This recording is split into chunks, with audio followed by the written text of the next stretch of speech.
on Perfect time. timing. Nailed it. I'm so impressed. Okay, good afternoon, everybody. Just a couple of things at the top here. Today was the last day of Exercise Noble Fusion, a joint and combined naval expeditionary exercise combining multiple elements of the U.S. Navy, Marine Corps, and Air Force, alongside the Japan Maritime Self-Defense Force in the Philippine Sea. This was the first time since 2018 that two Marine Expeditionary Unit Amphibious Ready Group teams were operating together in the Indo-Pacific.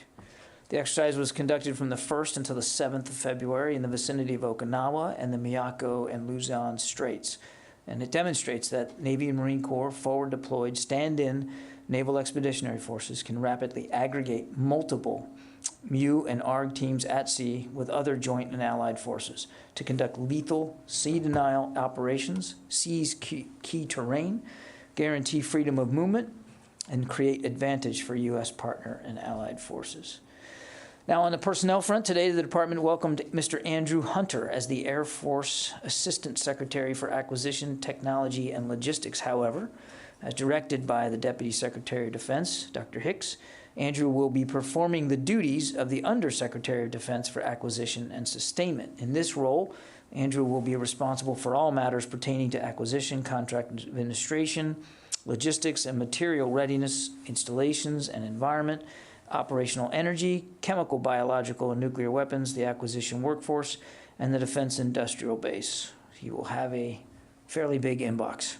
And we also want to thank Mr. Greg Kausner for his willingness to step into the USD for A&S role, which he has been serving in since August 2021. We all welcome Mr. Hunter to the team and glad he's been confirmed and ready to go. And with that, we'll take questions. I think, Lita, we got you on the phone. Yes, John, thank you. Can you give us a better, more detailed sense of what the troops, the U.S. troops in Poland and Romania are actually doing right now? Are they training or are they just kind of happen? And then are you seeing any buildup of Russian troops or any other threats along the borders with Poland, Latvia, and Lithuania? No specific or additional threats in terms of directly from Russia to NATO's eastern flank, Lita.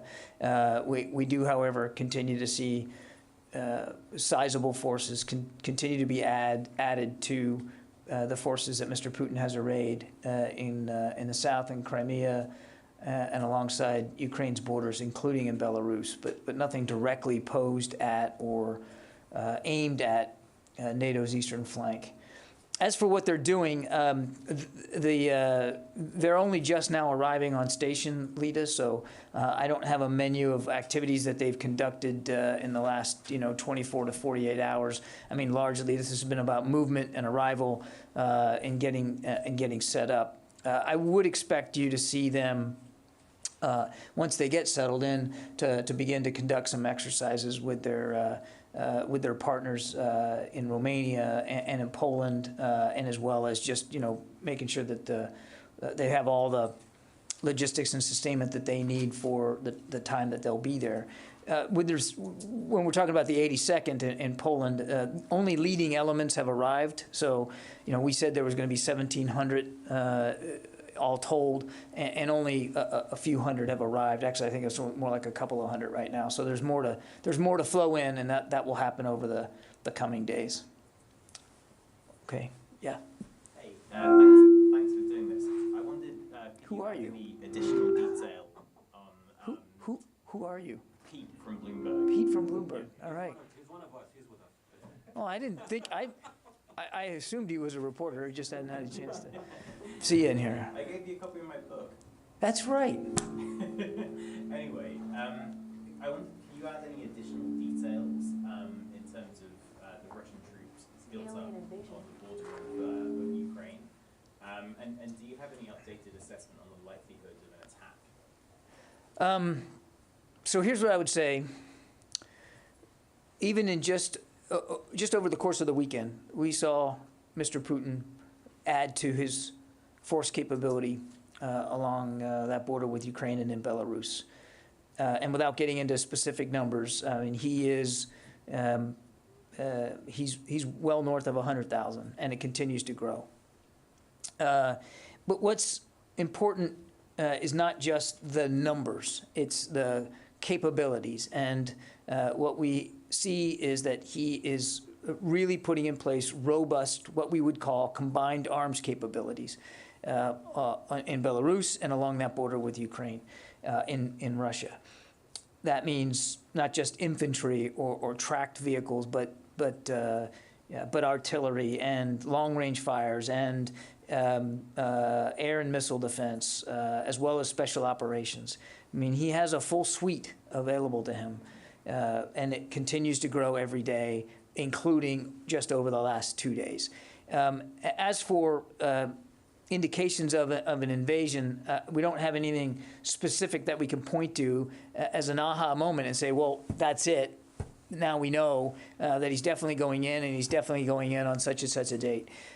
But again, I would go back to what we continue to see him build there. And it's not just the combined arms capabilities, it's the ability to sustain these troops in the field for a period of time. So even as he has added combat capability, he has also added logistics and sustainment capability. In other words, the ability to keep them in the field for longer and longer periods of time.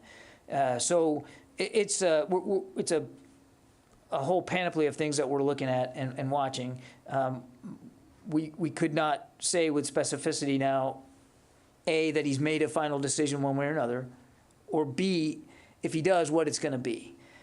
But with each passing day, he gives himself a lot more options from a military perspective. And I would just add, if I might, it's not your question, but there is still time and space for diplomacy. We still believe there's a diplomatic path forward that should and can be pursued, and Mr. Putin can easily de-escalate the tensions by just taking some of that force presence away, which is certainly within his power to do that. Did that answer your question? Yeah, sorry that I didn't recognize you with your mask on. John, are you seeing any evidence that Putin is planning to use or deploy hypersonic weapons? I don't see any indication of that at this time, but we're watching this very closely. Can you rule it out? I'm not going to rule anything in or out for Mr. Putin. He, again, continues to add to his capabilities. It wouldn't be exactly clear if the intent is to invade Ukraine, why one would need a hypersonic weapon to do that. Those weapons, as you know, are meant to be used at extremely long intercontinental ranges and to approach with stealth and speed. Again, I don't know what's in his head, but one would not think that one would need that sort of weapon if one was going to invade Ukraine from right across the border. Even if you wanted to show off your new weapons? Again, I won't get inside his head. We haven't seen any indications of that with respect to what's going on in Ukraine. Are you seeing any fracturing within the Russian officer class, the generals who surround Putin? Is there any sense that they might be telling Putin that this is not such a great idea? Yeah, I've seen some press reporting on that today. I can't confirm those reports. I would just say that major military decisions don't get made in that country without Mr. Putin being directly involved. And so what we're basing our judgments on is what they're actually doing. I shouldn't say our judgments, our expectations, based on what they're actually doing, what we're seeing them do. And they continue, whether there's dissension in the ranks or not, they continue to add to their capabilities if they want to conduct another invasion of Ukraine. Yeah. Oren? 2 questions. Well, we're doing great on the sound here, aren't we? Go ahead. Given the number of forces, You better make them really short questions. given the number of forces he has right there in Russia, Ukraine, has he simply made the decision to leave other parts of the country relatively undefended? And the second question, any update you can You mean Russia? Yeah. And And the second question, any update you can give on discussions or decisions to unilaterally send troops to support other NATO allies? Yeah, and no other announcements to make with respect to potential other moves, either inside Europe or outside Europe from the United States. I have nothing more to announce on that today. I would remind, and I know I've said this before, but it bears repeating, we have upwards of 80,000 troops already on the European continent. So there's a lot of capability that just already exists and may not have to move anywhere. On your other question about whether he's creating vulnerabilities by moving so many forces to the west, I mean, those are trade-off decisions that any senior political leader has to make with respect to military forces, because even in a military as capable of ours, I mean, it's if you add capability somewhere, you're obviously taking away. There are finite amounts of troops and systems and weapons that any country possesses. I wouldn't assume anything, but normally any leader making these decisions would have to factor in whatever risks and vulnerabilities such a massive movement over such a long period of time would have in other areas. Again, we're really focused on what he's doing right there in the western part of his country. Yeah, Court. Two things. Do you have it handy right now, what all has moved in as part of this? So you said early elements of the 82nd, I think the 18th Airborne Corps, 300 that have gone in to Germany. Is there anything else you can say that's moved? Like, can you just give us a rundown? I think you almost did it right there, Court. Okay. Yeah, I mean, it's a couple hundred out of the 82nd have already been there. We'll eventually get to 1,700 over the coming days. The headquarters element for the 18th Airborne Corps is pretty much all in place. There'll be some puts and takes, I think, over the coming days, but that was a very small 300 person or so JTF headquarters. The 1,000 striker troops from Germany to Romania, I think they're there now.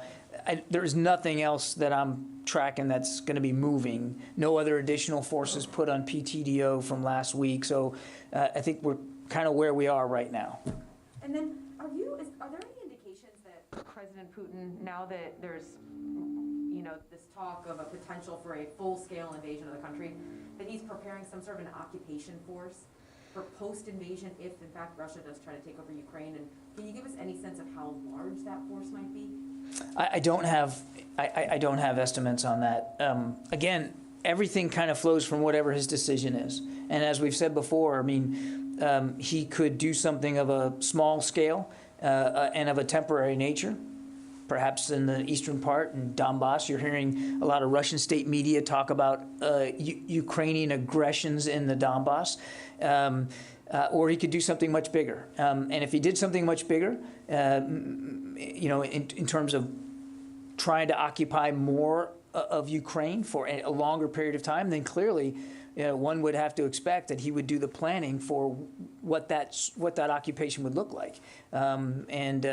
As we know from our own experience, if you're intending to hold territory, you have to make sure you have plenty of sustainment capability to do that, to include ample force. But again, we don't know exactly what he's planning, so I couldn't give you a number of like what an occupation force would look like, because it's really going to depend on what he ends up doing. And I know I sound like a broken record, but one thing he could do is simply move these troops away, de-escalate the tensions, and get serious about diplomatic negotiations and find a peaceful way through this.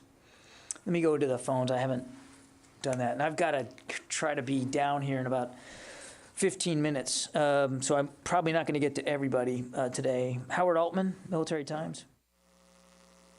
John, the American public has an absolute right to know how and what its troops are doing and how taxpayer dollars are being spent.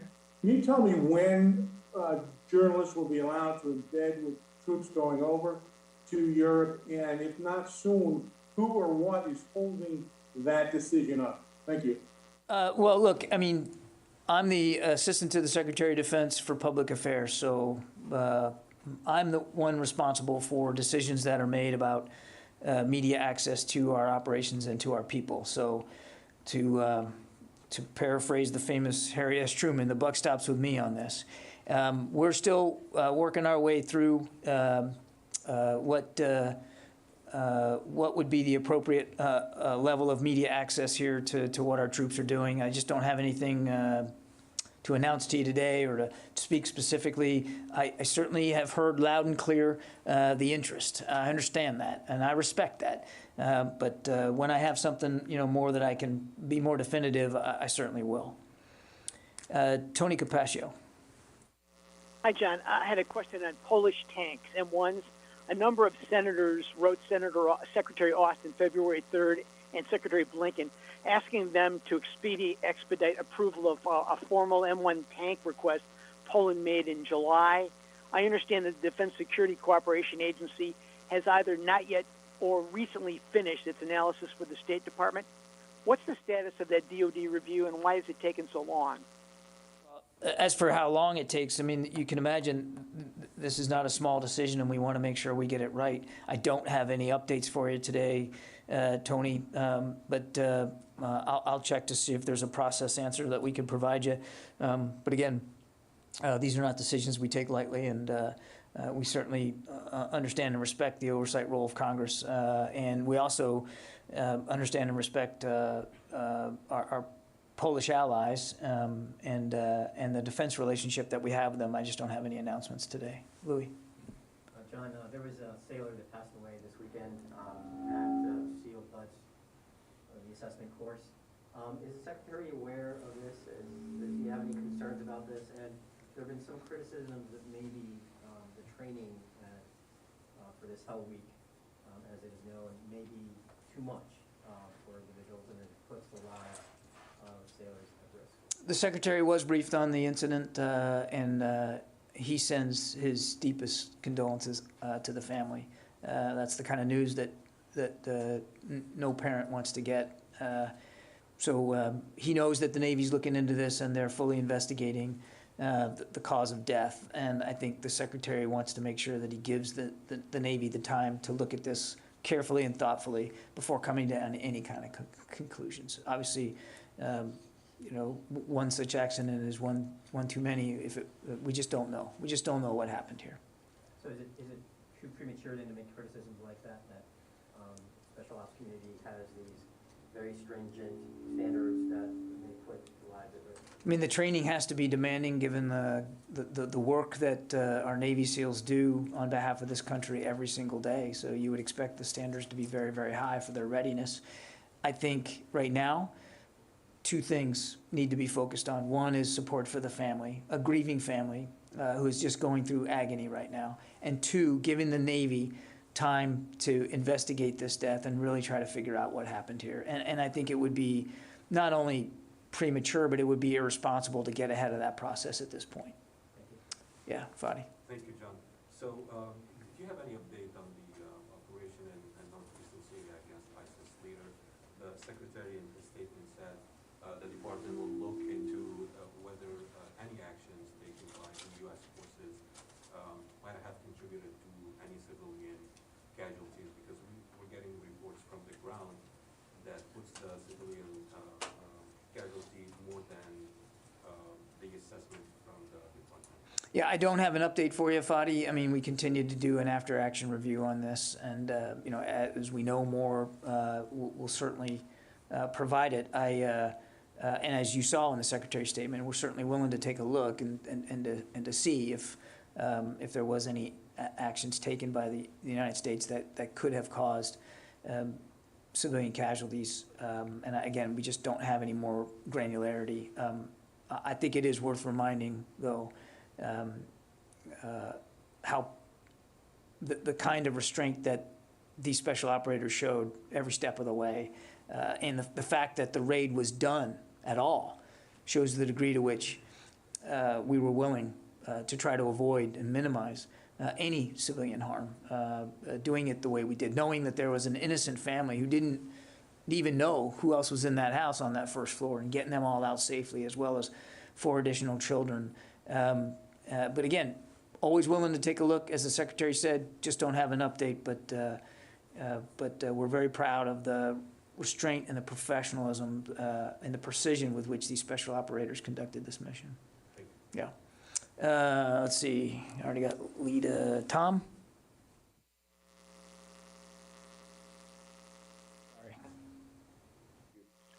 This is sort of a corollary to Jen's earlier question. What's the Pentagon's analysis of the public warning from the General Eisenhower? He's chair of the All Russians Officers Assembly, saying that Putin should not invade Ukraine. It would be a disaster. What analysis do you think the Pentagon has that they expect to have on feedback from this letter to have in Moscow? I'm not going to speak to internal communications between Russian officers, and I can't speak to this press reporting that Jen asked about. I've seen the press reporting. I just don't have anything to speak to it. That said, we would certainly agree that another invasion of Ukraine would be disastrous, certainly for the Ukrainian people, and certainly would not come cost-free to the Russians, to the Russian military. And there's absolutely nobody wants to see, at least nobody other than perhaps Mr. Putin, nobody wants to see this devolve into armed conflict. And that would absolutely incur casualties and a high cost to, we believe, to the civilian population of Ukraine as well. And it doesn't have to be that way. There's plenty of opportunity for Mr. Putin to do the right thing here and be serious about finding a diplomatic way forward and de-escalating the tensions by moving those troops away. Nancy Youssef, Wall Street Journal. Thank you. On the Kushari raid, the U.S. said it was a killer capture mission. Where would he have gone had he been captured? And also, can I follow up on Howard Altman's question about the embeds? Can you give us a sense of when we'll know the media access sort of plan for troops deploying to Europe? Thank you. Yeah, Nancy, I'll try to work all that, the access stuff as fast as I can. I don't have a time certain for you. And I'm not going to get into the tactics, techniques, and procedures of what might have been a capture mission. It obviously didn't turn out that way. But I think it'd be better for everybody if we didn't talk about eventualities on that mission that didn't occur. Because, as I said when I first started talking about this on Wednesday, we want to be able to do these things in the future. We have to expect that ISIS is going to appoint another leader. And so we want to preserve options going forward. And I do appreciate it's a very fair question, but I think, I hope you can understand why we're simply going to demur on something like that. Tara Kopp. Thanks, John. A couple of follow-ups. For the soldiers that will fall in Poland and Romania and Germany, will they be housed at existing barracks, or are they going to be bringing field tents or something like that? And then secondly, could you give us an update on the nuclear posture review, specifically because, and I know you don't want to discuss the internal deliberations of the letter, the intermediate range nuclear missiles and potential START treaty participation seem to be a couple of the bargaining chips on the table. Is that going to delay the NPR's release? Thank you. Don't have a specific update for you on the nuclear posture review and the timing. I can tell you that it's ongoing still, and we're doing it in parallel with our work on the national defense strategy. It is an interagency process, though, the nuclear posture review. It doesn't just exist here at DoD. So we're part of the team putting this together. I can assure you that it is being worked on in real time as we speak. I just don't have a release date for you, but I think it would be safe for you to assume that that it will come out and be nested along with the national security strategy, the national defense strategy, and as those are ready to roll out. But again, exact timing, I don't know. As for the troops that are going on, I'm going to have to refer you to UCOM on that one, Tara. I don't know what their bed down locations are going to be. I suspect that in some cases it'll be more permanent structures, most likely at host nation bases, but in the context of doing exercises, they could very well be in the field as well. So it's going to kind of depend on their schedules. But I would refer you to UCOM. They'll have a much cleaner sense of their lodging than I do. Paul McCleary, Politico.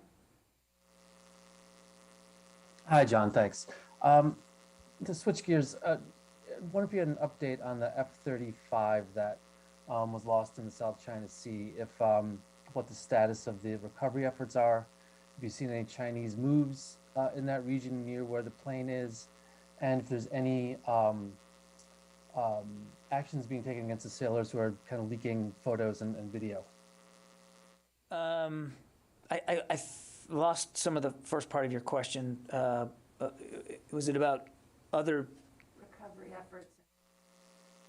Yeah, the recovery efforts for the F-35. Have you seen any Chinese activity in the area? specific Chinese ship movements? I think you can understand we're taking all the appropriate planning actions that we need to salvage our aircraft, and we're going to recover it in a timely manner, as we've done in the past. So I think any question about being in some sort of competition to recover what is in fact our property is speculative at best. And then I think your second question was about the video that was released. What I know is that the Navy is not only investigating, of course, the cause of the mishap itself, but they are investigating the release of this deck video that you saw, flight deck video that you saw. And I wouldn't get ahead of their investigation, but I know they're looking into what appears to be an unauthorized leak of official video, and video, quite frankly, that's going to be crucial to the investigation and to the mishap itself. Okay, I've got time for just one more. I'll go to Dan Lamothe, Washington Post. Good afternoon. Thank you. Two questions, please. First, looking for any kind of update you might have on the maritime side in the Black Sea as it relates to surface combatants, amphibs, other things like that that might be used on the Black Coast seaside. And second, was looking for any kind of update you might have on the Manda Bay investigation that I know the Secretary was interested in and sort of ordered a second investigation of. Thanks. Any updates on the Black Sea? No specific ship movements to speak to. As I think you know, though, Dan, we do have the Harry S. Truman Strike Group in the Mediterranean, and they continue to conduct operations. In fact, they're operating they're operating alongside the French carrier Charles de Gaulle. So lots of great training opportunities with our NATO partners in the Mediterranean. Nothing to report or speak to specifically on the Black Sea at this point. On the Manda Bay investigation, you're right, and our understanding is that that is being wrapped up. I mean, the investigation, I think, has been largely completed. It's now going through coordination and sort of getting the finishing touches put on it. And I do think that we will be able to speak to all of you about it in the not too distant future. I would say probably just a matter of a few weeks, maybe less. So we're getting close to the end of that, and obviously we'll lay it out for you just like we laid out the Abbey Gate investigation last week. Okay, listen, I promised I'd be down by 3:30, and it's 3:30, so I apologize I couldn't get to everybody, but thanks for hanging with me, and we'll see you later this week.